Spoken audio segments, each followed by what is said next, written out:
Seu Gervásio, o doutor José aparecer por aqui, você dá esse bilhete a ele, viu? Pode ler, não tem segredo nenhum. Pode ler, pode ler. Bruno Rodrigues de Lima, seja muito bem-vindo ao Horário Nobre. Agradeço ao professor Marcelo Nobre pelo convite e sigo à disposição para todas as perguntas. Vai ser uma grande conversa, porque eu tenho uma admiração desde muito tempo, faz muitos anos, mais de 30, com o admirável Luiz Gama, do qual você é um dos principais pesquisadores do mundo sobre Luiz Gama. E eu estou muito emocionado de poder conhecer melhor a vida de Luiz Gama e também, por que não, a sua, que você também tem uma história muito bonita e a gente começa por ela, né? Conte um pouco para nós aonde você nasceu, de onde você vem, um pouco sobre a sua família. Conte um pouco para nós, para a gente entender como é que você chega em Luiz Gama, a gente vem lá do teu nascimento. Pergunta profunda. Eu sou nascido na zona norte de São Paulo, no bairro do Limão. Vivia muitos anos no bairro do Limão. Me mudei para o interior de São Paulo, a cidade de Itatiba, onde também vivi muitos anos. E depois fui para a cidade de Salvador, que é a cidade que eu mais tempo vivi na vida. Então, me considero um sotero paulistano, porque parte paulistano de nascimento, e brinco dizendo que eu não tive o merecimento de nascer na Bahia. Gosto muito da Bahia, sou um filho adotivo da Bahia, e então minha trajetória se vê nessas duas cidades, se faz nessas duas cidades, a cidade de São Paulo e a cidade de Salvador. São as cidades, por coincidência, da vida do Luiz Gama. Luiz Gama nasceu em Salvador até os 10 anos de idade, viveu em Salvador e depois se muda para São Paulo, onde vive até os 52 anos de idade. Então, Luiz Gama é produto dessas duas cidades. Nós já vamos entrar no Luiz Gama, que você vai contar um pouco para quem está nos assistindo, quem é e tal. A gente vai fazer uma introdução. Mas antes disso, conte para nós os seus pais, o que eles fazem, por que você fez essas mudanças de cidade. Meus pais são feirantes, né, de formação, trabalharam nos sacolões de São Paulo, nas feiras livres de diversos bairros, Vila Joaniza, Rio Pequeno, Jaraguá, Brasilândia, Vila Maria. Meu pai é da Brasilândia e minha mãe é da Vila Maria. São feirantes, família feirante, agricultores, pequenos agricultores e feirantes, né? Então, ninguém do mundo do direito. Eu sou o primeiro que entrei na faculdade de Direito. E depois, muitos anos depois, aos 60 anos, meus pais formaram na faculdade de Direito, recentemente. Então, depois de eu ter me formado, meus pais entraram na graduação em Salvador e se formaram em Direito, recentemente. Por que vocês mudaram de São Paulo para Salvador? Família diferente muda muito, né? Muda de feira, muda de bairro, muda de cidade, tem facilidade em desarmar armar a barraca, colocar as coisas na Kombi velha e viajar. Então, a minha mudança para Salvador tem muito disso. Mesmo para Itatiba. É vida diferente. Muito bem. E você escolheu o direito para fazer sua graduação, por quê? De onde veio esse desejo? Deve ser o Luiz Gama. Por quê? Porque ainda aluno do ensino médio, ainda no segundo ano do ensino médio, na Escola Estadual Professora Oscarlina de Araújo Oliveira, na cidade de Itatiba, eu tomei contato com um escrito do Luiz Gama. Numa luta política nessa cidade, meus pais, além de feirantes, eram ativos politicamente já contra a ditadura de 64, pela redemocratização e pela Organização dos Trabalhadores, são fundadores da Central Única dos Trabalhadores, por exemplo. Então, meus pais têm uma militância política há tempos, e nessa cidade do interior de São Paulo, fazia uma série de movimentações da sociedade civil organizada na área de cultura, de meio ambiente, diversas atividades voluntárias, e uma delas que marcou a trajetória da nossa família, a minha em particular, que foi a luta pelo reconhecimento do Sítio das Brotas como uma terra, um território quilombola. isso aconteceu durante o primeiro governo do presidente Lula, com o reconhecimento do primeiro quilombo urbano do Brasil, numa cidade do interior de São Paulo, uma cidade onde a colonização italiana contou a história dessa cidade como uma cidade fundada por italianos, quando, 200 anos antes dessa colonização italiana, houve um quilombo nessa cidade que formou, que foi o primeiro núcleo populacional, isso afirmado pelo relatório do Instituto de Terras do Estado de São Paulo, o relatório antropológico que serviu de base para legalização pelo INCRA e pela Secretaria de Políticas de Promoção da Igualdade Racial do governo federal.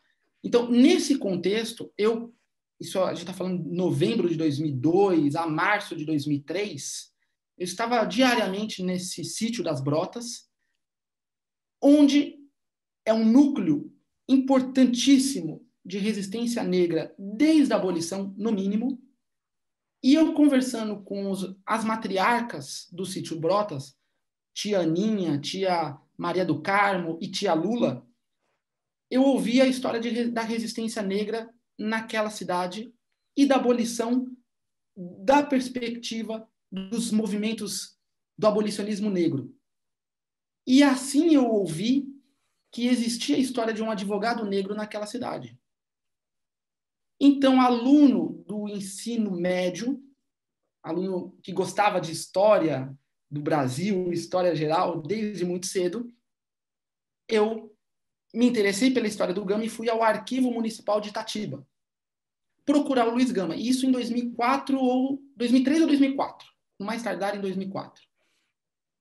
E procurando a atuação do Luiz Gama, a pista soprada no meu ouvido pela tia Lula, de que o Luiz Gama estava na cidade, se confirmou quando eu encontrei a carta ao Foro de Belém de Jundiaí, que é o antigo nome de Itatiba, Belém de Jundiaí, é uma cidade vizinha a Jundiaí, né?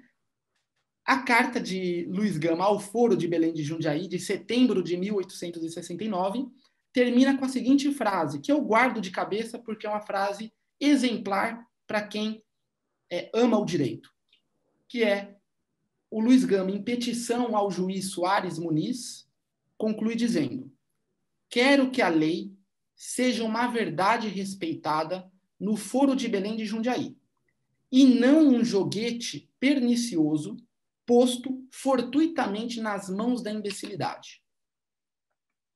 Quando eu vi uma frase com essa força literária e normativa a um só tempo, eu decidi fazer direito. No ano seguinte, em 2005, eu entrei na primeira turma do programa Universidade para Todos. Eu entrei na Faculdade de Direito da Pontifícia Universidade Católica de Campinas, com esta frase do Luiz Gama gravada na minha memória.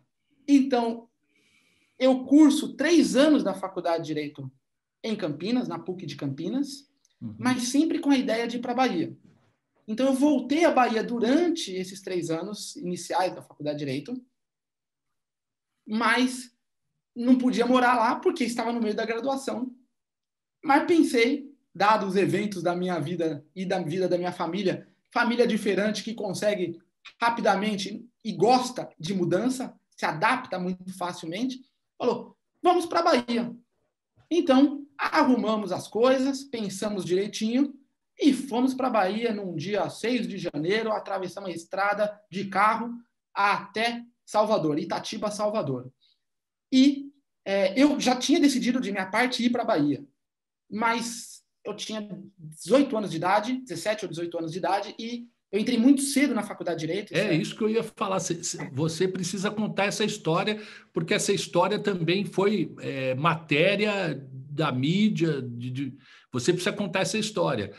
Você, com 17, 18 anos, já estava no 3º ano de Direito? No 3º ano de Direito, sim. Conta isso para nós. Você entrou, você ainda estava na escola. Eu entrei, eu concluí o 3º ano do ensino médio com 15 anos para 16. Faço aniversário no finalzinho do ano. Então, no comecinho do ano seguinte, em fevereiro, eu estava nos bancos escolares da PUC de Campinas, na Faculdade de Direito, com 16 anos e mirrado com 30 centímetros a menos do que eu tenho hoje, muitos quilos a menos do que eu tenho hoje, então era franzino de tudo, mas gostava muito de direito desde então, já li o Luiz Gama e foi uma sorte tamanha, tremenda, saber da escrita do Luiz Gama ao tempo que eu entrei na faculdade de Direito. E aí você conclui o teu curso de Direito na Universidade da Bahia, Federal da Bahia? Na Universidade do Estado da Bahia, no Cabula. Do Estado da Bahia, perfeito. Aí você conclui o teu curso de Direito, você presta o exame da ordem? Você tem a ordem? Sim. Presta, tem a ordem. E aí você começa a atuar na área do Direito, não?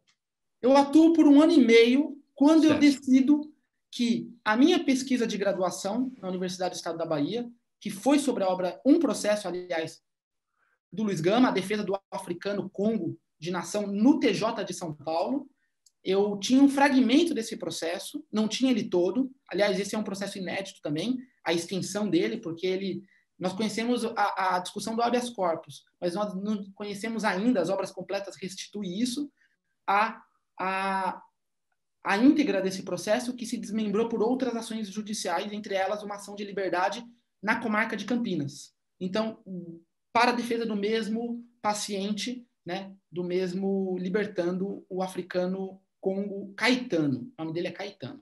Então, eu estudei um fragmento desse processo na Universidade do Estado da Bahia, e foi, de fato, a minha monografia de conclusão de curso.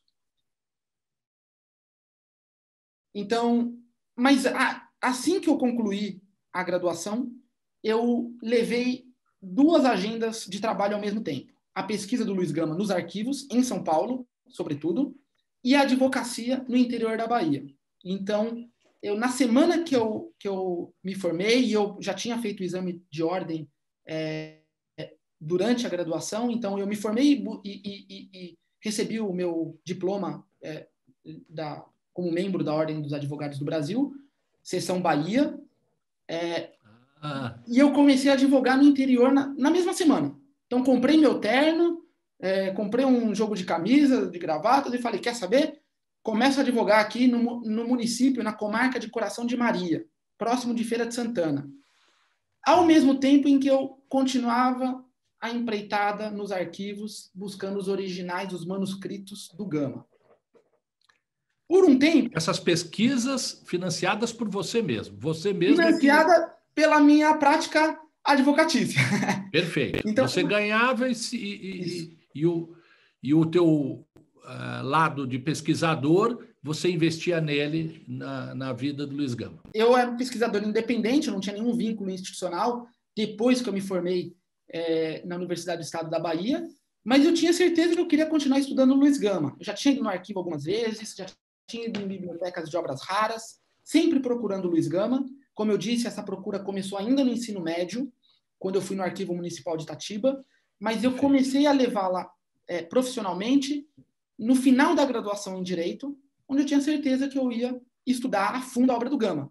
Só que eu não conseguiria entrar num mestrado em História, saindo de uma faculdade de Direito, isso é bastante incomum até hoje, e, ao mesmo tempo, as faculdades de Direito não tinham abertura para se estudar o Luiz Gama. Verdade. Então, era um impasse que eu tinha na frente. Eu não conseguiria estudar o Luiz Gama numa faculdade de Direito, num programa de pós-graduação em Direito, e não conseguiria entrar num programa de pós-graduação em História por ter a formação em Direito. Vou furar essa bolha. Eu vou furar essa bolha. Como? Indo nos arquivos, fotografando os inéditos, fotografando os manuscritos, lendo a literatura de apoio, principalmente os rodapés, para localizar esses originais, parte desses originais, porque chegando aos arquivos eu vi que o mundo é complexo. O mundo dos arquivos é um emaranhado de papéis, de textos, de manuscritos que... Não necessariamente todos organizados, né? Então... Sim. Aliás, é um debate público que a sociedade brasileira precisa fazer e a comunidade jurídica precisa liderar isso, é o papel da manutenção, da guarda, do zelo com as fontes judiciais do século XIX e de outros séculos, por extensão, é claro, nos dias de hoje.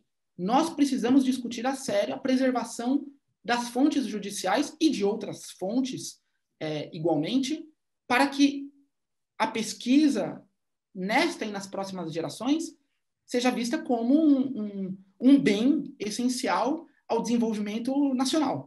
Está lançada a pauta, já está lançada a pauta.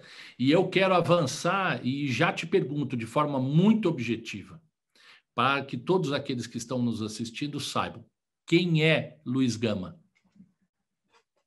Luiz Gama é um menino nascido livre na cidade de Salvador, filho de uma africana chamada Luísa Maim, natural da Costa da Mina, da região da Costa da Mina, de nação Nagô, que ganhou a vida como quitandeira nas ruas de Salvador e teve uma atuação política extraordinária na turbulenta Bahia da década de 1830.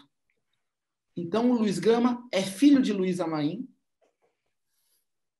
e a vida toda sonhou com ela e carregou no seu peito os ensinamentos de sua mãe.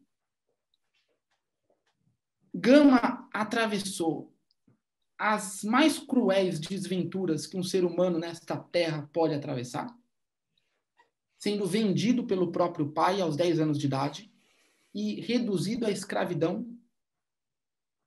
Quem antes era uma pessoa livre, reduzido à escravidão pelo próprio pai, num gesto. O pai quem era? O pai, ele, justamente pelo trauma, o Gama não revelou o nome do pai. O Gama ocultou o nome do pai como uma maneira de denunciar e, ao mesmo tempo, lamentar a crueldade, a miséria humana que ele foi vítima. Com quantos anos ele foi? Com 10 anos de idade. 10 anos de idade. 10 anos de idade, ele foi vendido pelo próprio pai no cais da Bahia, numa embarcação infestada de ratos e com dezenas de outros escravizados. Ele segue ao Rio de Janeiro, desembarca no cais do Valongo, do cais do Valongo caminha até a Rua do Sabão, onde é revendido para outro contrabandista de escravizados, até a cidade de Santos. Ele é vendido, portanto, para o mercado paulista, o mercado negreiro paulista, desembarca em Santos, e de Santos sobe a Serra do Mar, a Serra do Cubatão, como era chamada na época, sobe a pé, possivelmente acorrentado e com toda certeza descalço, sobe a íngreme Serra do Mar e caminha longos, centenas e centenas de quilômetros até a cidade de Campinas, passando por diversas praças como Jundiaí e mesmo São Paulo, em todas elas recusado quando dizia que era oriundo da Bahia, natural da Bahia. Tamanha a fama dos escravizados baianos como rebeldes e turbulentos. Como é que ele consegue... Engraçado que ele faz o caminho dos jesuítas, né? De Santos ele sobe, né? Engraçado. Passando ali pelo pátio do colégio, sei lá, não é? Né? Só para a gente aqui fazer uma simbologia. Mas ele se liberta ou ele foge? Qual é... É muito boas as perguntas, porque o senhor toca em pontos cifrados da biografia dele e que são pontos que a gente precisa se perguntar para avançar no conhecimento da história, que é, a um só tempo, o conhecimento do Brasil e o conhecimento da diáspora africana no Brasil. Então, o Luiz Gama, o senhor pergunta, quem é o pai dele? Nós não sabemos com toda certeza, mas ele deixa pistas para se achar. Aí o senhor pergunta, ele foge ou ele se liberta? Ele não diz taxativamente, mas ele deixa pistas para encontrar. Essas pistas ele deixou há mais de 140 anos para que as pessoas, os pesquisadores, as gerações futuras, investigassem.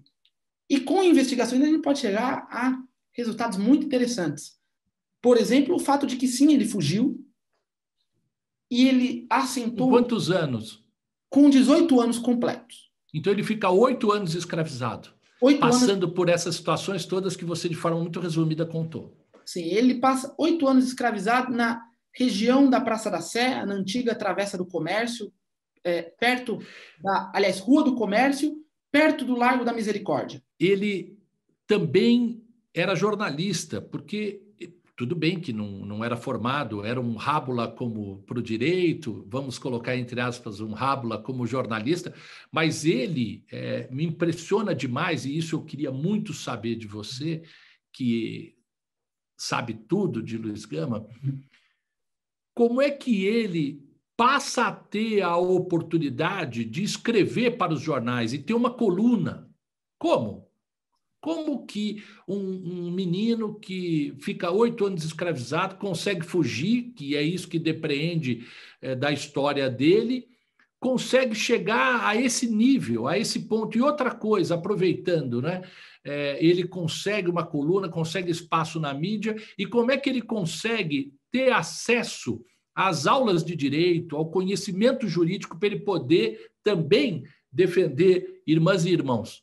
O Gama dizia que ele era um foliculário obscuro, para zombar de quem, na época, dizia que ele não era um jornalista letrado o suficiente. E aí você procura nos melhores dicionários da gramática portuguesa para encontrar a palavra foliculário e ver que era um equivalente de rábula para as letras.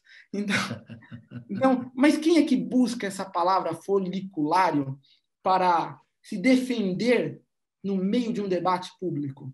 Onde ele estava citando Shakespeare, Cervantes, Diego de Covarrubias, estava citando Savigny, estava citando o melhor da literatura ocidental, em particular do conhecimento normativo do século XIX.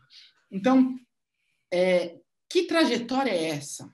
Como ele se apresenta na imprensa? Como ele foge do cativeiro, assenta a praça na força pública, entra no mundo das letras, primeiro como copista, depois como escrevente, passando para escrivão e depois amanuense, e a esse tempo se faz poeta, se faz colaborador da imprensa, se faz articulista, se faz fundador de periódicos, se faz o jornalista mais lido de São Paulo. Caramba! Agora você me aguçou uma curiosidade que antecede tudo isso que você falou. Como é que ele foi alfabetizado? Ele foi alfabetizado numa espécie de troca de favores, ou de camaradagem, ou da mais genuína amizade, se preferir, interpretação que eu me filio, entre Bacana. um jovem estudante de direito, aliás, do preparatório para o curso jurídico, ou seja, um aluno do anexo de humanidades, à época assim chamado, que preparava jovens estudantes, todos eles brancos, para o ingresso na academia do Largo de São Francisco. Isso Então, na capital de São Paulo? Isso na capital, porque aonde ele morava, na Rua do Comércio, onde ele era escravizado, na Rua do Comércio, era também uma pensão. E nessa pensão recebeu um hóspede, que era esse jovem estudante, Antônio Rodrigues do Prado Júnior, que, estudando preparatório para o curso jurídico, travou amizade de diletos amigos, no termo do Gama, e ensinou o Gama a ler e a escrever às escondidas. Ou seja, o Gama com quantos anos? 17 anos. Um ano antes de conseguir provas de sua liberdade. Porque isso é muito importante. O Gama foge, mas ele fala, era uma fuga de posse de provas inconcussas de sua liberdade. O que isso quer dizer? É que ele aprende a ler e escrever aos 17 anos de idade, e sabendo ler e contar alguma coisa, frase dele, ou seja, aprendeu a ler e escrever algumas operações aritméticas, ele, de posse desse conhecimento, ele consegue ler os documentos que provariam sua liberdade. Quais documentos são esses? Outro ponto cifrado. O fato é que ele consegue esses documentos, foge para o Rio de Janeiro, temendo uma represália que acabasse com a vida dele. Então ele foge para o Rio de Janeiro por um tempo, volta a São Paulo e assenta a praça na força pública da capital. E nesse tempo, ele gastava todas as velas dele, todos a mínima cera que havia, usava todo o pavio da vela para ler e escrever fora do horário de expediente como militar.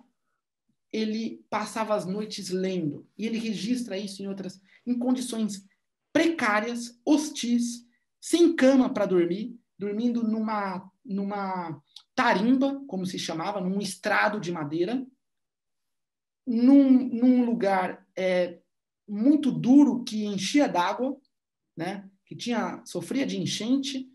Então, com todas as hostilidades do meio e a precariedade de sua habitação, ele se preparou, ele prepara um projeto literário, e aí eu acho que isso responde à sua pergunta. Ele prepara um projeto literário de grande estilo, que passaria pela poesia, pelo jornalismo e pelo direito. E isso pensado muito jovem.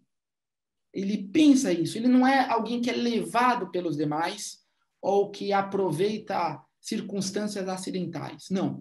Ele compreende o talento dele e labuta e trabalha e molda esse talento para capacidades literárias, para formas literárias, melhor dizendo, de expressão do seu íntimo.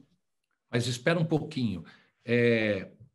Para ele poder ingressar na força pública como militar, ele já, portanto, já tinha sido reconhecido como livre. Ele já tinha conseguido a documentação e já tinha conseguido, senão ele não conseguiria entrar, não é isso? Em parte. Um processo conflituoso, porque ele apresenta documentos que provariam sua liberdade, que poderiam ser recusados, inclusive ele ser preso e devolvido ao poder senhorial. Então era uma jogada muito arriscada que ele fez, de, com aqueles documentos, assentar. Então ele pensa qual a jurisdição administrativa ele ia pleitear o pertencimento à força pública. Não poderia ser em qualquer jurisdição militar administrativa. Ele tinha que pensar muito bem. Porque ele podia ter o indeferimento do pedido dele e prisão. Sim. Se não houvesse o reconhecimento. E o que era pior, a restituição ao poder senhorial, onde ele estaria sujeito a uma punição privada, fora de qualquer controle do Estado. Perfeito. Que poderia resultar no esquartejamento e na morte por banho de querosene, como ele relatou uma certa vez. Meu Deus do céu. No seio de um cafezal. Ele consegue essas provas, muito provavelmente, dentro dos arquivos do seu escravizador. Isso em São Paulo. Consegue essas provas e foge sob o risco de ser morto e esquartejado. Então ele vai ao Rio de Janeiro como uma maneira de distanciar ao máximo. O Rio de Janeiro era um mundo, como é hoje, mas era um mundo que ele ficaria muito mais difícil do antigo proprietário escravizador resgatá-lo. Então ele vai ao Rio, se demora alguns meses, não dá pistas alguma de seu paradeiro, ou seja, é uma operação altamente arriscada que ele fez, e ele volta depois e apresenta aqueles documentos que ele conseguiu em São Paulo para uma autoridade militar administrativa também em São Paulo. Perfeito, ingressa na força pública. Então, conta para nós uma outra curiosidade. Ele estudou e se alfabetizou com esse professor que dava aulas para o ingresso na Universidade São Francisco, da USP, não é? De Direito. Ele é alfabetizado nesse curso, alfabetizado por essa figura, por esse professor. Ele tenta ingressar na Universidade de Direito, porque essa é uma história também muito mal contada. Muito mal contada, muito mal contada. Por favor, conte para nós. Tá. Antes disso, uma observação que vai. o que deixa a história até mais interessante. Quem alfabetiza ele não foi um professor, foi um aluno do curso, um jovem de 16 anos, Nossa. que veio a São Paulo para estudar neste curso de preparatório para o Largo São Francisco. Então, não foi um professor, foi um aluno do curso que veio do interior de São Paulo. De onde? De onde? Cujo pai era escravizador também, não? Com certeza, o pai era um grande escravizador. Pai desse menino? O pai desse menino. Um grande... E ele... Sim. E esse menino, o Antônio Rodrigues Prado do Prado Júnior, ele é jovem, praticamente da mesma faixa etária do Luiz Gama, o Luiz Gama 1 ou 2 anos mais velho do que ele. Eles se tornam amigos e é uma amizade que durou a vida toda. Puxa. Ele foi juiz de direito em Mogi Mirim, aliás, em Mogi Guaçu, desculpe, o Antônio Prado Júnior. E era filho de uma das maiores famílias escravocratas daquele tempo, que tinha diversos ramos, né? Os prados são muito grandes, né? Então, não quero generalizar, porque a família é extensa, mas a família do Prado Júnior, sim. E isso não impediu que o Prado Júnior fizesse amizade com o Gama, ensinasse a ele e desse ao Gama as ferramentas básicas que fizeram ele ser quem ele tornou a ser. E ele, com a Universidade de Direito, ele entra ou não entra? Ele presta ou não presta? Como é que é esse momento?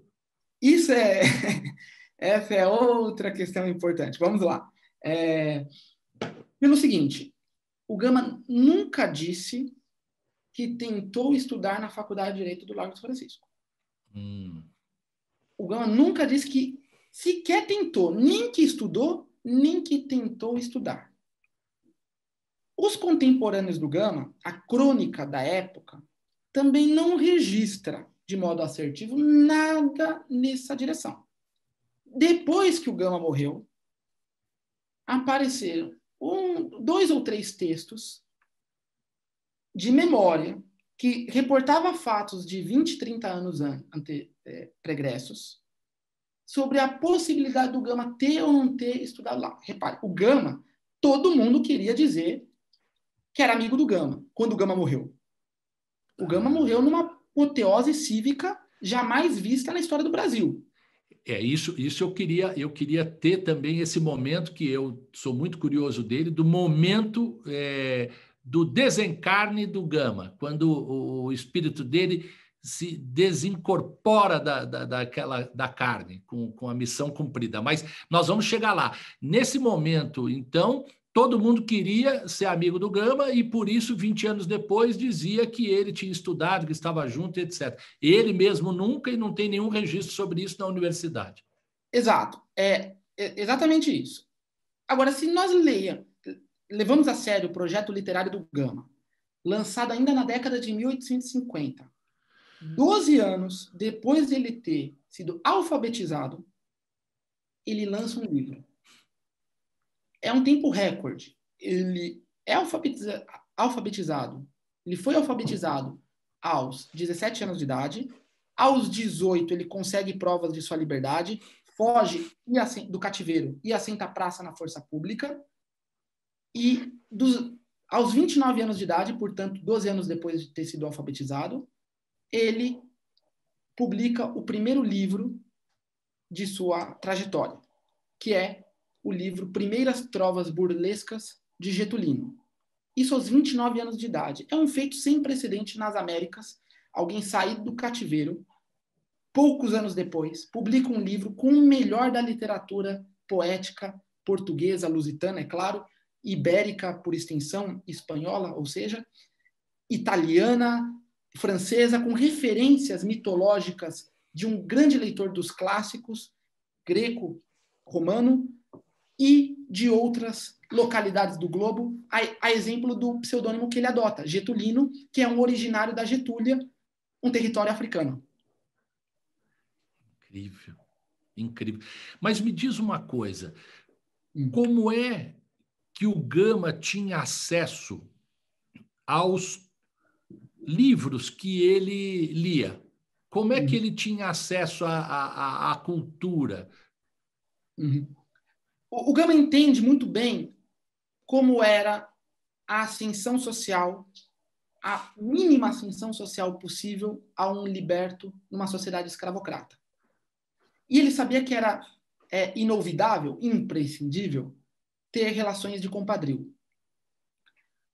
Quando ele assenta a praça na força pública, ele se aproxima de uma autoridade policial muito importante na província, que chegou a ser secretário de polícia da província de São Paulo, ao mesmo tempo em que foi catedrático de Direito Administrativo da Faculdade de Direito do Largo de São Francisco.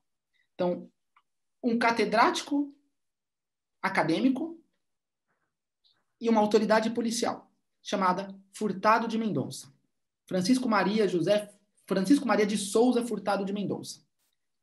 Este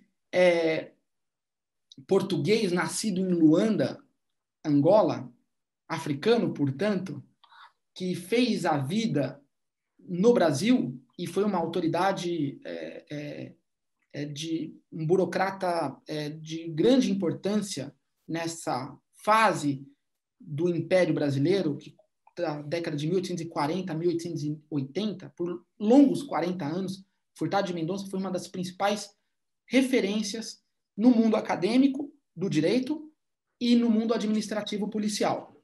O Gama se torna ordenança dele, ou seja, um auxiliar imediato. Ainda como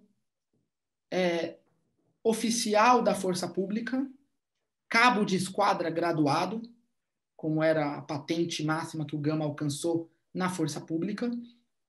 Nessa posição, ele já era ordenança do Furtado de Mendonça, do conselheiro Furtado de Mendonça, professor da Faculdade de Direito e secretário de polícia da província por muitos anos.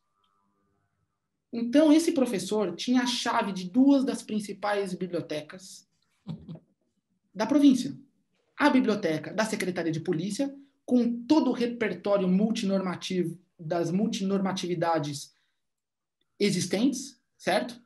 Ou seja, toda a coleção de lei do Império e do Reino de Portugal tinha nessa importante repartição pública, assim como Furtado de Mendonça tinha acesso, foi diretor da biblioteca por um tempo, inclusive, Biblioteca do Largo de São Francisco, tinha a chave dessa outra biblioteca com o melhor da literatura jurídica do Brasil no século XIX.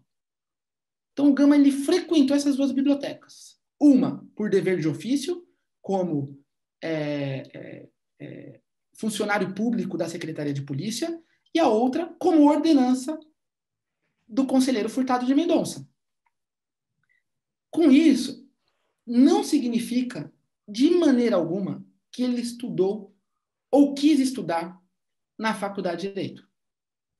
Que ele frequentou aula ou como ouvinte ou como aluno matriculado.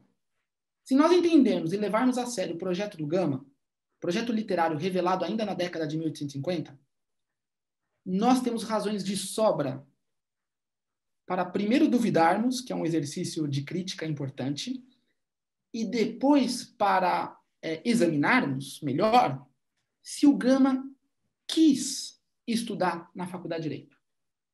Ele entendia o racismo estrutural da sociedade brasileira, da sociedade escravocrata brasileira, e sabia que enquanto aluno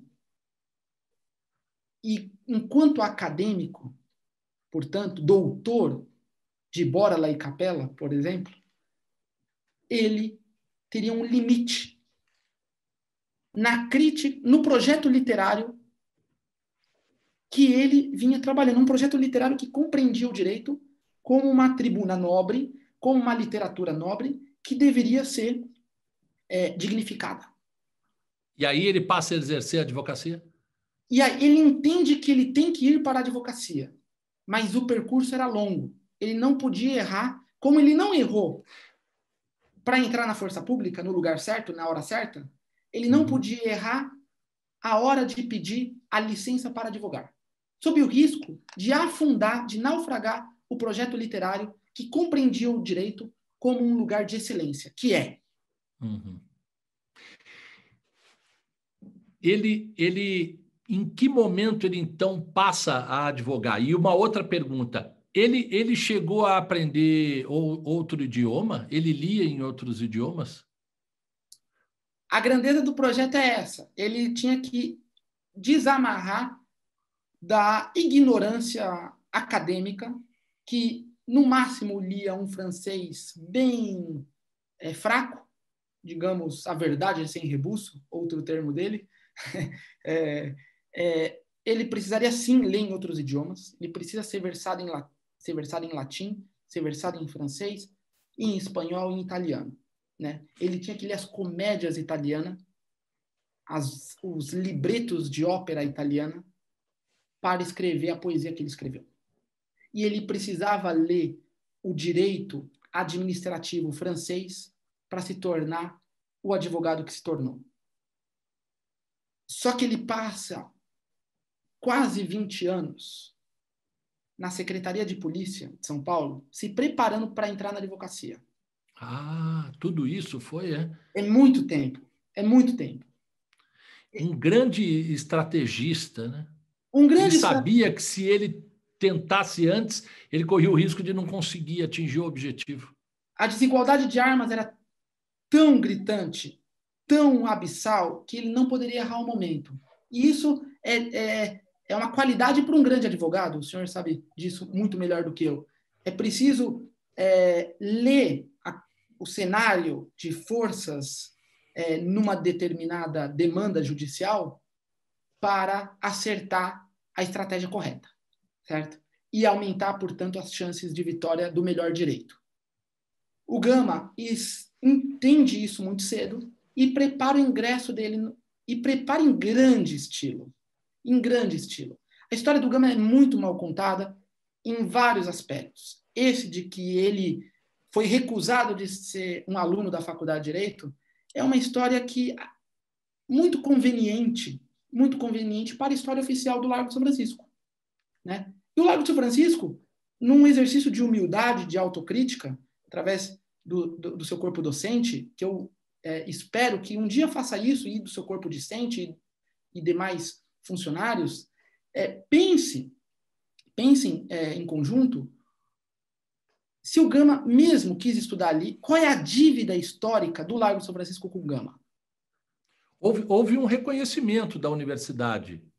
Houve um reconhecimento da universidade com a concessão de um título pós-mortem, né, de doutor honoris causa, e houve, alguns anos atrás, a nomeação de uma sala de aula com o nome do Luiz Gama em um quadro a óleo, pintado, um quadro bonito, inclusive, numa dessas salas. Nessa sala, aliás.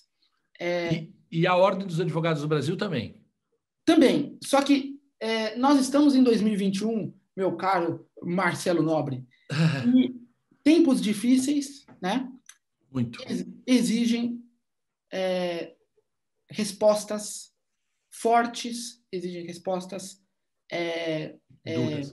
duras, e existem respostas contundentes que tenham repercussão no longo prazo.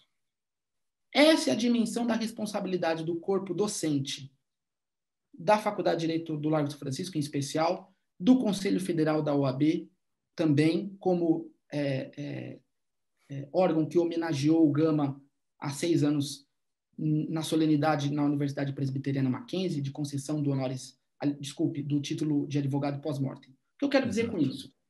Essas concessões podem ser vistas como importantes, sim, mas a responsabilidade histórica é maior. Esses gestos estão aquém da importância, da singularidade e da obra jurídica do Gama. Você tem toda a razão. Por isso, nós vamos nos aprofundar no que importa, que é isso que você acabou de falar. Quando ele consegue fazer com que a estratégia dele e a espera de 20 anos se concretize na advocacia e ele passa, então, a ser o advogado dos injustiçados, perseguidos e escravizados. Certo. Então, o Gama, ele, nesses 20 anos de polícia, praticamente, ele desempenhou muitas funções de auxiliar da justiça, como curador, solicitador, testemunha, jurado, membro do conselho de sentença, por dezenas e dezenas e dezenas de vezes. O Gama, ele conhecia o sistema, a malha administrativa judiciária, como poucos. De modo que ele via o exercício da advocacia como esse lugar de excelência. O que acontece é que ele começa a defender em nome próprio na imprensa causas que tramitavam nos juízos e comarcas da capital e do interior e começava a opinar sobre essas causas, como um doutrinador do direito. Isso começou a mexer com os brios dos sensíveis juízes da época, sobretudo dois deles, o juiz Santos Camargo e o juiz Rego Freitas. Nome de rua ali na Vila Buarque, próximo da Praça da República. Quando ele começa a mexer com interesses graúdos no judiciário e na imprensa da época, o Gama começa a ter problemas de permanência na polícia como funcionário público que era. Mas ele pensa essa transição com muito cuidado. De modo que o Furtado de Mendonça, seu padrinho, protetor, padrinho de casamento, padrinho do filho, uma pessoa próxima, avisa ele: Gama, para com isso. Para com isso, porque eu não conseguirei fazer mais nada.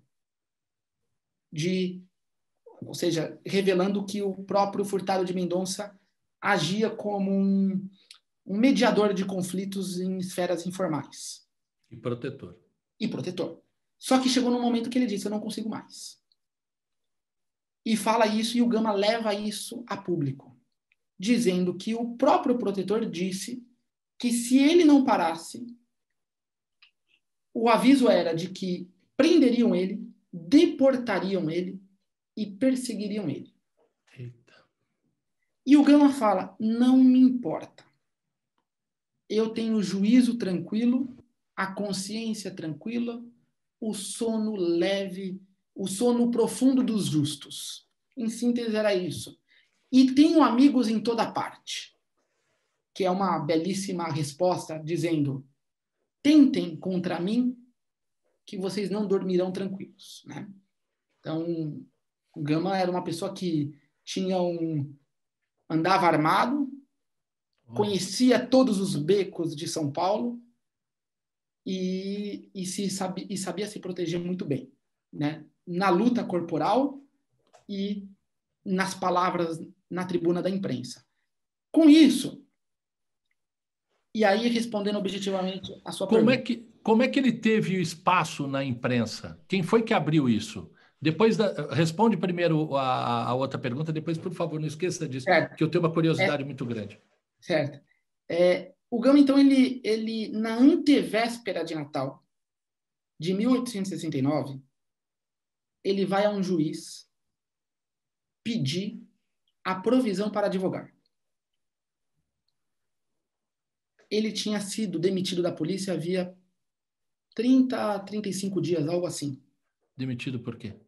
Demitido por defender causas de liberdade em nome próprio. Esse processo que ele se apresenta na imprensa em março de 69, defendendo causas de liberdade e criticando decisões judiciais, sentenças, despachos, entre outras decisões, criticando profundamente o mérito, a razão jurídica daquelas sentenças que escravizavam e matavam pessoas. Isso ele começa em março de 69 a fazer sistematicamente. Ele já vinha fazendo isso há alguns anos por estratégias autorais que incluíam o uso criativo de pseudônimos, como era uma prática entre os homens de imprensa da época. Então, mas em março de 1869, ele resolveu fazer isso em nome próprio.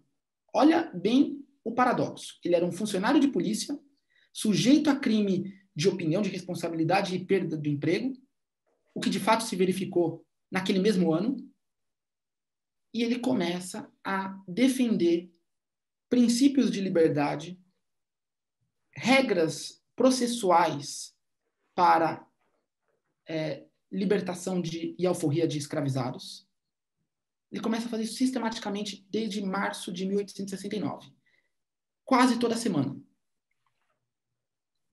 Quando chegou em novembro de 1869, o conselheiro Furtado de Mendonça, ex-protetor, disse a ele: não posso mais protegê-lo se continuares nesta vereda, neste caminho. Ao que o Gama leva o conselho dado em privado, leva para a imprensa.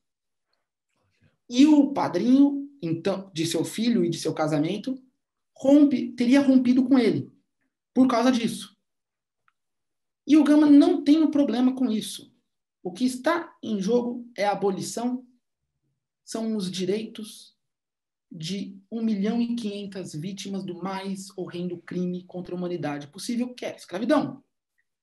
Só que quando ele faz isso, ele é demitido, então, como um oficial sedicioso, turbulento, e que não cumpriu, e que se estava exacerbando da sua competência funcional, né?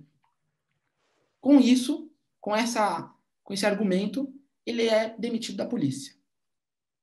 Ele morava em condições precárias, como eu comentei antes, ele não tinha dinheiro, e ele vende os últimos livros que restavam, mas, neste momento, nós estamos em dezembro de 1869, exatamente, mais precisamente, na antevéspera do Natal de 1869, ele pede para um juiz interino, isso é super importante, um juiz interino, sem relações de poder estabelecidas na comarca de São Paulo, como outros juízes tinham, e o Gama denunciava isso, e ele pede nessa antevéspera a provisão, a licença para advogar, ou seja, nunca teve a palavra rábula.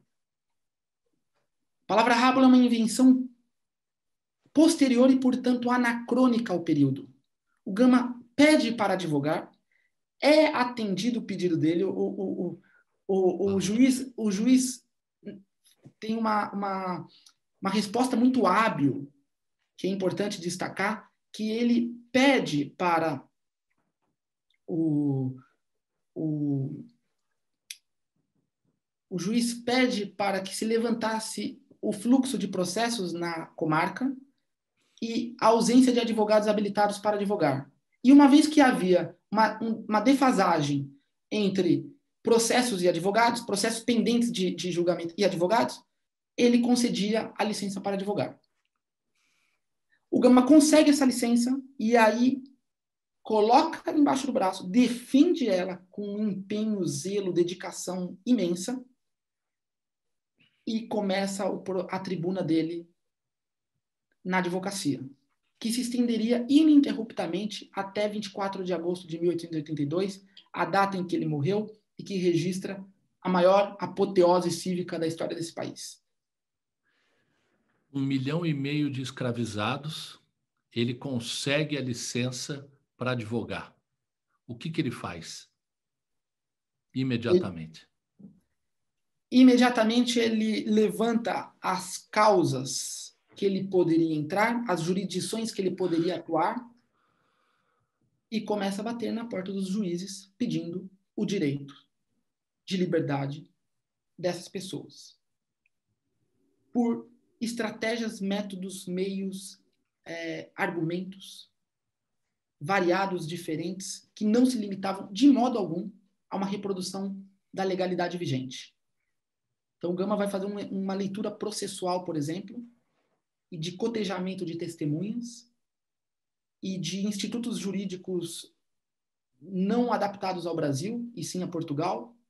Ele vai fazer uma tradução desse conhecimento normativo dentro do direito civil, de herança, de sucessório, por exemplo, nunca vista antes, e ele desenvolve uma doutrina.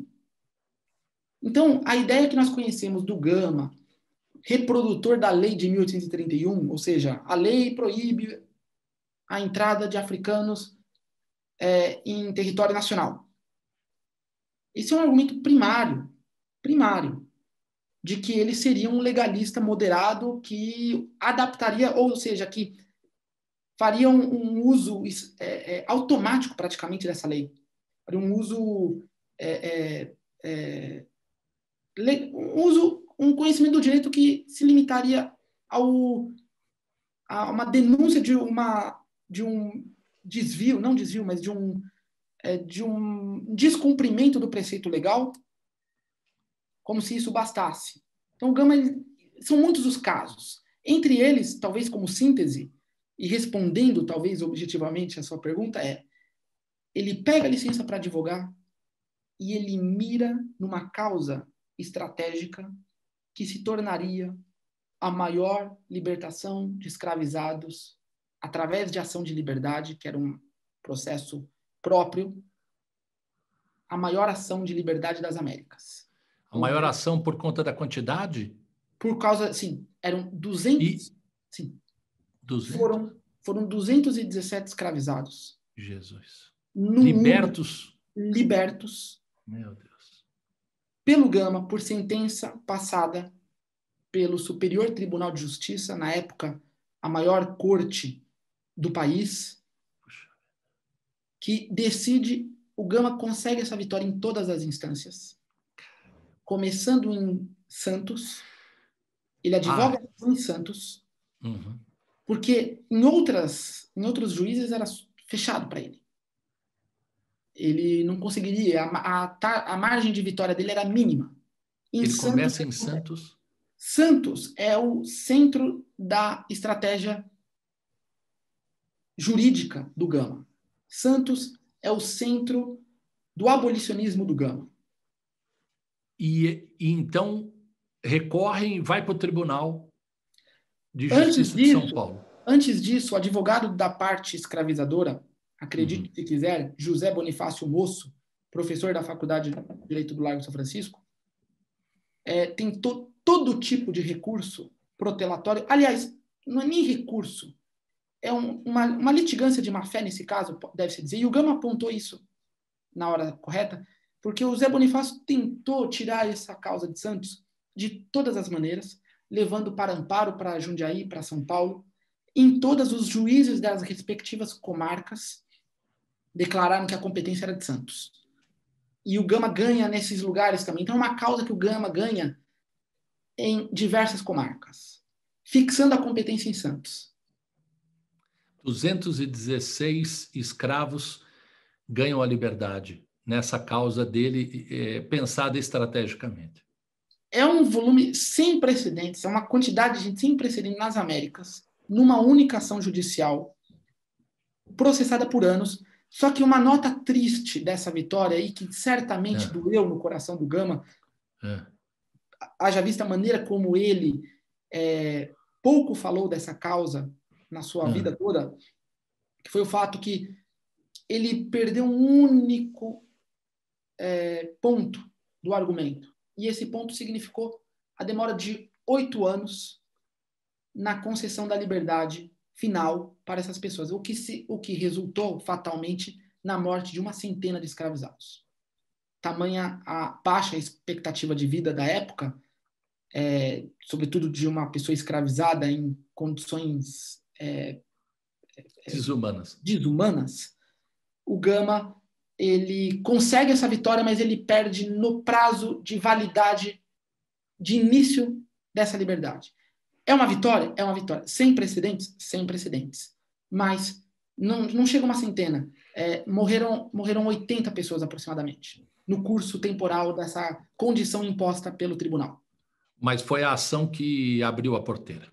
Foi a ação que ele rompeu a bolha. Isso. E a expressão é feliz que você menciona, porque é a expressão que ele abre a porteira do Velho Oeste e do Velho Vale do Paraíba. E isso foi pensado. Ele não poderia ganhar em Santos, ele não poderia ganhar na capital, porque eram comarcas mais permeáveis aos argumentos dele. Ele tinha que abrir a porteira do Velho Oeste Campinas, Itu, Limeira, Piracicaba, Rio Claro, Ribeirão Preto, e tinha que abrir a do Velho Vale, do Paraíba Paulista, Jacareí, Taubaté, Pindamonhangaba.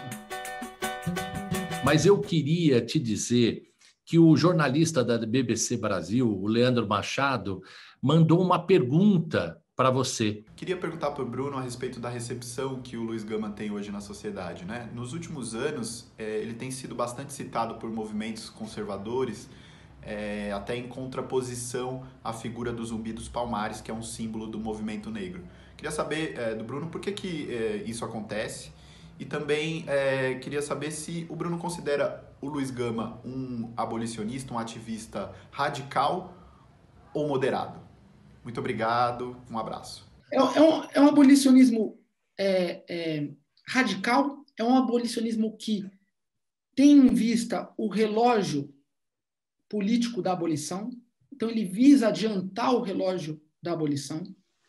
Ele é um abolicionismo altamente estratégico, radical, o que é uma dificuldade, né? Haja vista que ser radical e estratégico ao mesmo tempo pode ser um problema, mas o Gama, ele lê o cenário político e coloca o seu projeto literário abolicionista de modo a acelerar o curso do processo histórico.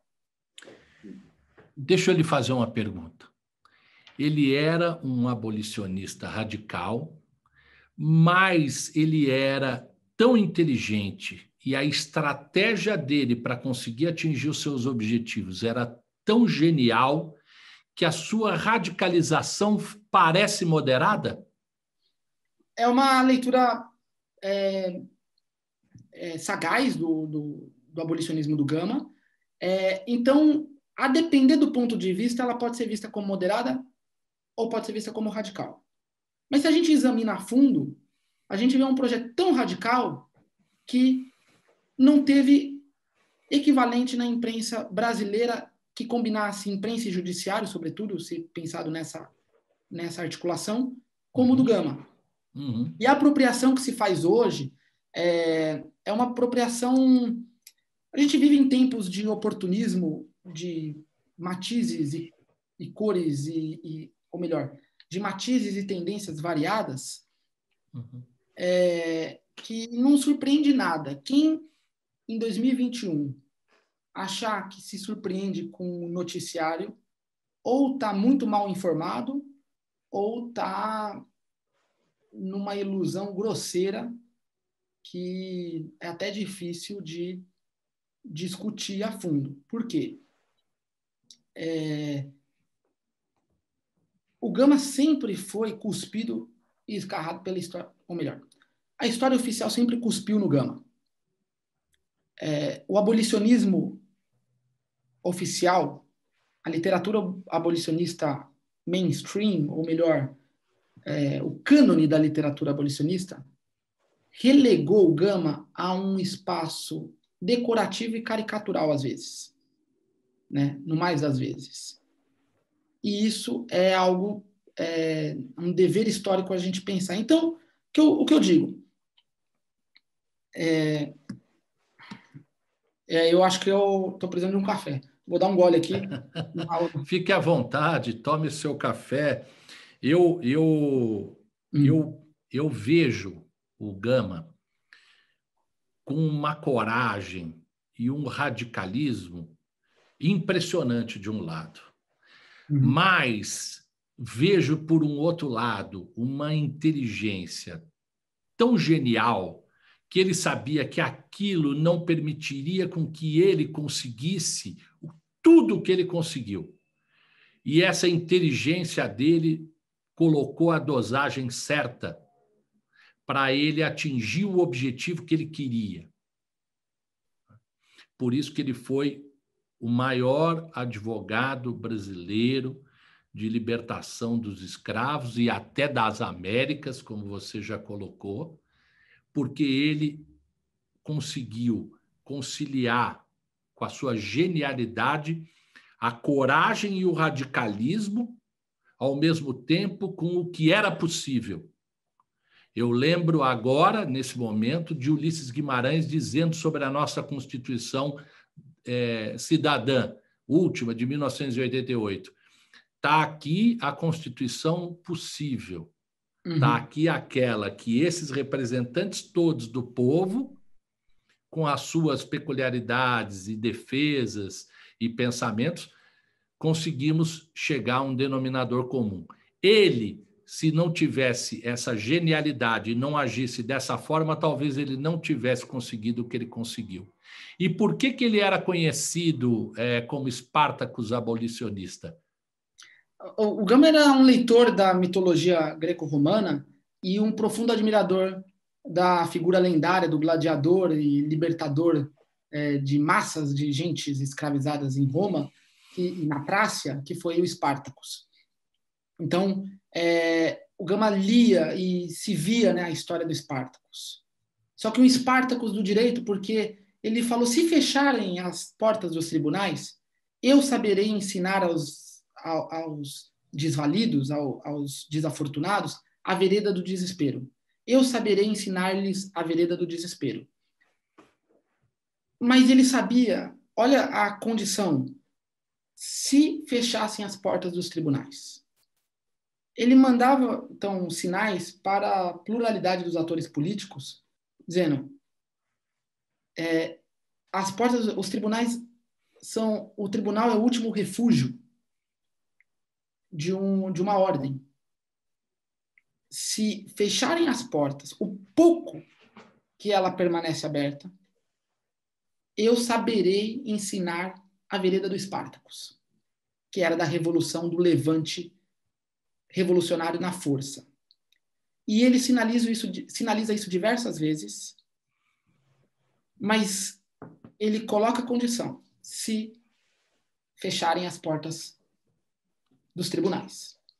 Então, a aposta dele, a fé dele no direito era imensa. E ele usou disso como o possível, como ninguém, pensando que nós precisamos fazer o possível, É isso. E nós precisamos e que esse possível amanhã nós façamos um novo possível, e um novo possível, e um novo possível.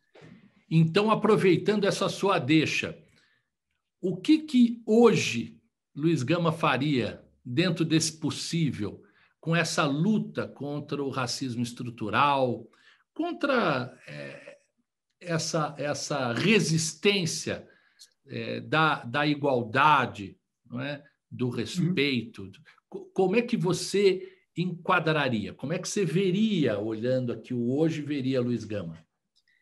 Ele não abandonaria o direito de modo algum. Ele não abandonaria o direito, ele não abandonaria a advocacia, e ele continuaria a sua trincheira nas letras, na imprensa e na política. Então, em síntese. E como é que, para minha curiosidade, acho que de muitos também, como é que ele consegue um espaço nos jornais e escreve tanto? Da onde surge essa oportunidade? Quem abre as portas para ele? Bom, o Gama, ele publica um livro de poesias, e esse livro de poesias tornou um cartão de visita para toda a comunidade letrada de São Paulo e do Rio de Janeiro, principalmente. Então, esse cartão de visita abriu portas. E ele estabelece alianças programáticas com pessoas da imprensa, de Santos e de São Paulo, e do Rio de Janeiro. E ele começa a colaborar no mais baixo degrau do fazer jornalístico, que era o chão da tipografia. Então ele começa ele trabalha como tipógrafo, ele faz todo o trabalho da Casa das Máquinas e começa a passar textos, receber textos de outros para publicar em jornais que ele só trabalhava como tipógrafo. E com o tempo ele começa a ascender, dominar com maestria aquele processo de difusão do conhecimento, que era a imprensa, e é a imprensa, e ele começa a participar primeiro como redator, que não coloca o nome, depois como colaborador, e aí através de uma estratégia autoral bastante sofisticada, usando pseudônimos para entrar na imprensa, e assim que entrou na imprensa, ele coloca o nome próprio dele. Sensacional, sensacional. Então, os donos de jornal, né, que pessoas interessadas, com cultura, com conhecimento, respeitadoras de pessoas inteligentes e tudo, se encantam com ele e provavelmente foram abrindo as portas porque gostavam muito do que ele escrevia, não é? E aí ele... O Gama era muito competente, tinha um texto muito claro, didático, um texto bom para estar no jornal. Então, ninguém também prestou um favor na medida em que tinha um dos mais competentes jornalistas de seu tempo à disposição. Perfeito. Então, ele tinha um texto fantástico para a imprensa, um texto que comunicava e um texto que tinha repercussão social. Perfeito. Que jornalista, Perfeito. que dono de jornal não gostaria de ter um ativo desse na sua bancada? Foi o que, então, contratou, e o Gama sabia disso. E aí ele começa a publicar nas primeiras páginas. Perfeito. Os pessoas esperavam os textos dele na primeira página. Perfeito, perfeito. Que incrível isso na primeira página, incrível. Nós estamos aqui num papo agradabilíssimo, mas o tempo urge. Nós estamos quase a 1h30 conversando. Você vê que loucura. E você se encontra em Frankfurt, não é isso? Sim. Conta para nós, se possível, de forma muito rápida, o que você faz em Frankfurt. Você é pesquisador. Eu sou pesquisador do Instituto Max Planck de História do Direito e Teoria do Direito. É um instituto que tem aqui há 50 anos na cidade de Frankfurt, pertencente à rede, à Sociedade Max Planck. Eu sou contratado por eles para pesquisar a obra do Gama. E faço um doutorado, ao mesmo tempo, na Universidade de Frankfurt, na Faculdade de Direito da Universidade de Frankfurt, em História do Direito. Então, é o que eu faço aqui.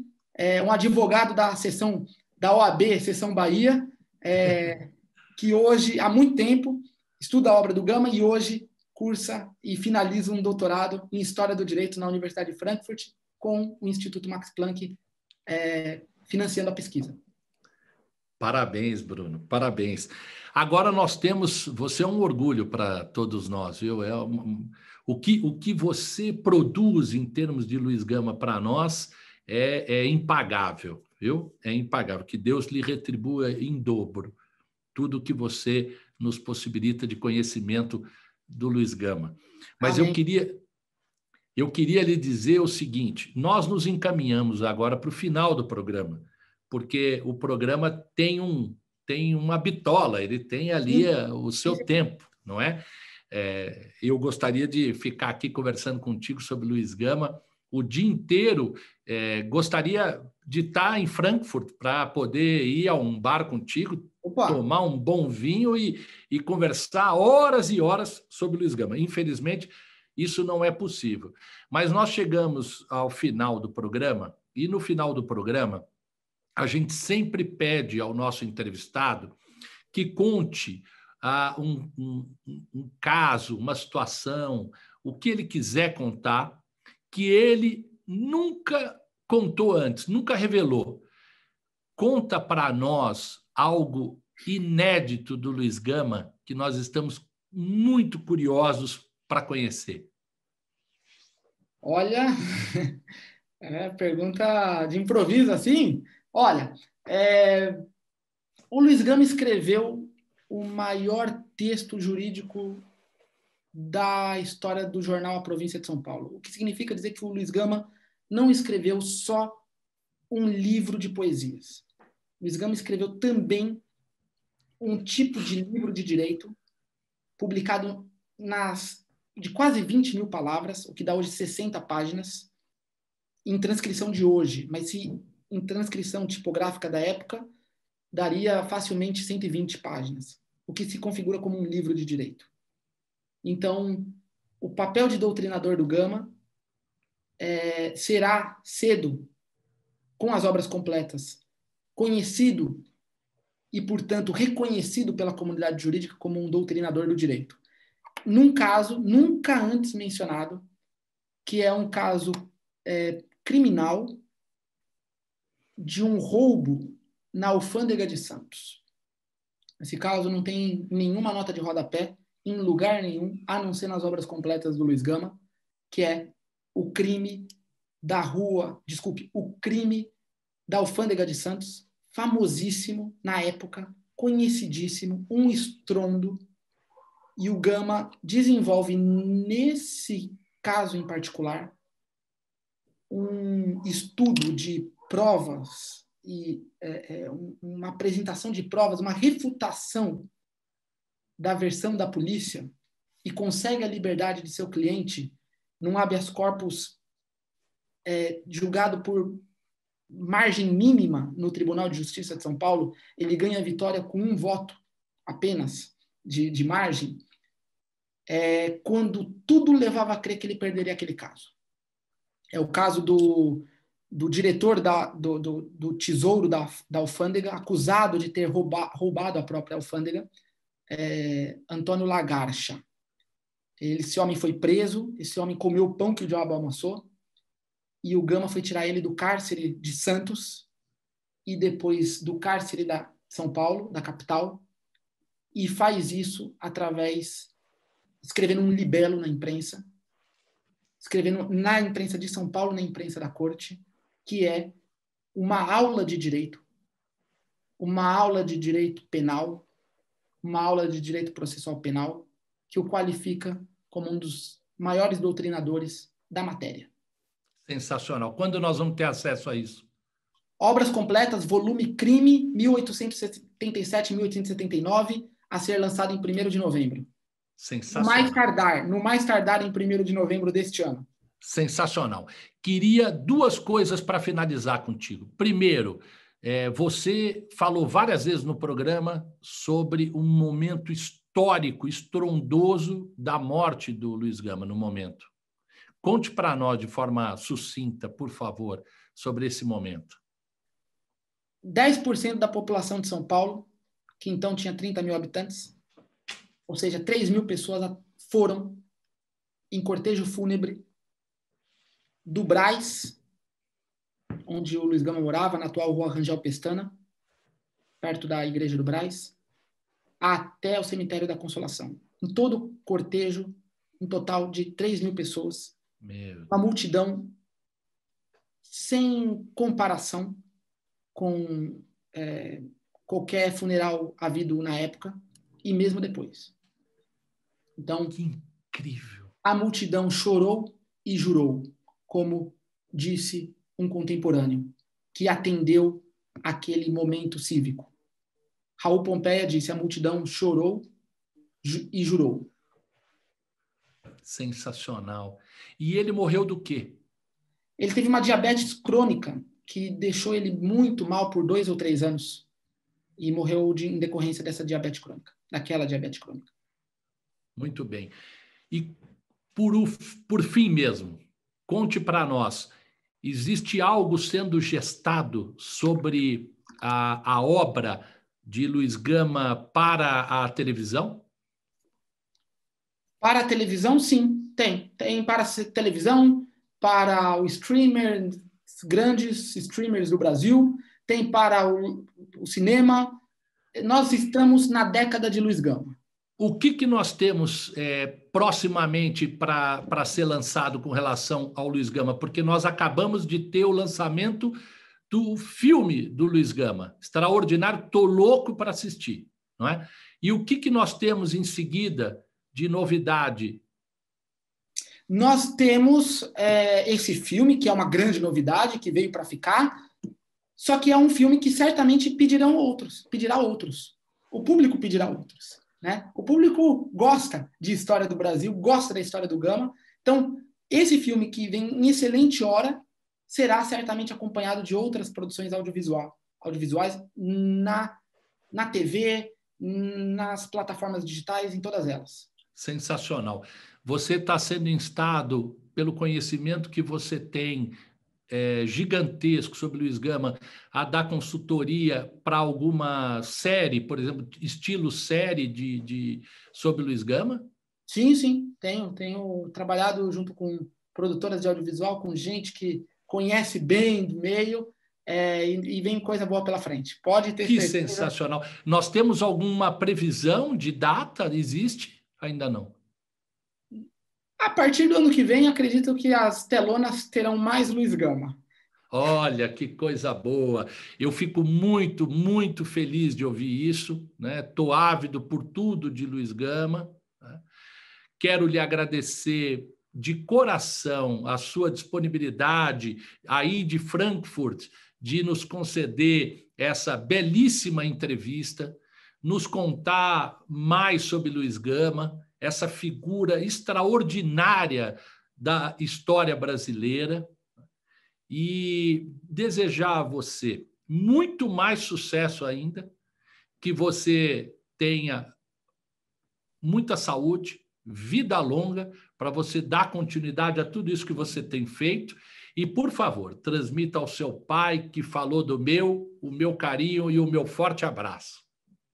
Certamente farei isso. Agradeço estar aqui nessa tribuna de excelência para a comunidade do direito, que é o programa Horário Nobre.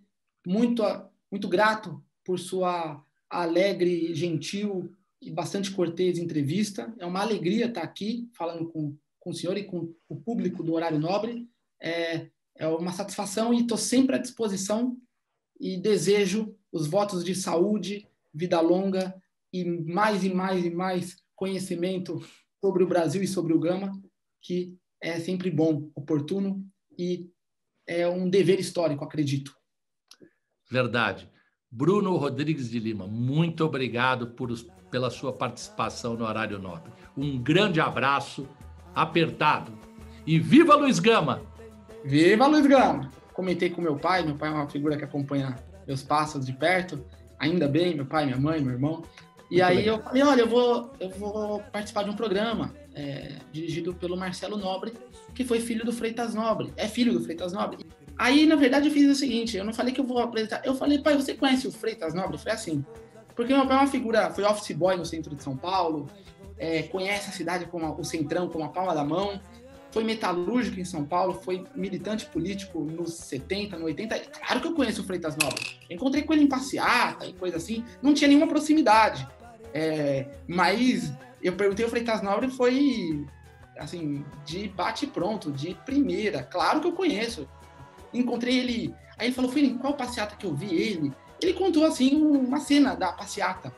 Aí eu falei, ó, que legal. Muito. Nada é por acaso. Nada é por acaso.